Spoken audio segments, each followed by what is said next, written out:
சிவாய நம. திருச்சிற்றம்பலம். இன்று நம்ம விழுப்புரம் மாவட்டத்தில் மலை மீது அமைய பெற்றுள்ள மயிலம் முருகன் கோயிலை தான் நாம் தரிசிக்கிறோம்.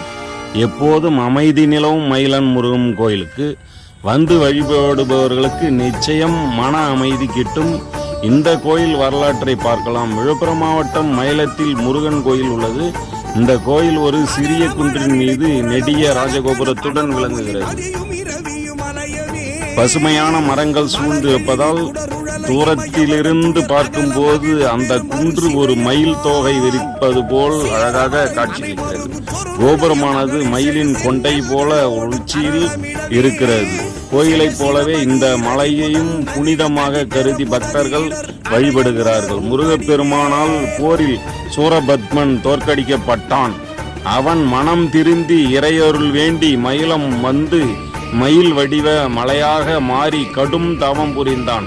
தவத்தில் மகிழ்ந்து முருகன் அவனுக்கு காட்சி தந்தார். அப்போது என்னை தங்கள் வாகனமாக ஏற்றுக்கொள்ள வேண்டும் என முருகனிடம் சூரபத்மன் வேண்டினான். அப்படிப்பட்ட ஒரு மயில் மலையை தான் நாம் இன்று தரிசனம் செய்கிறோம்.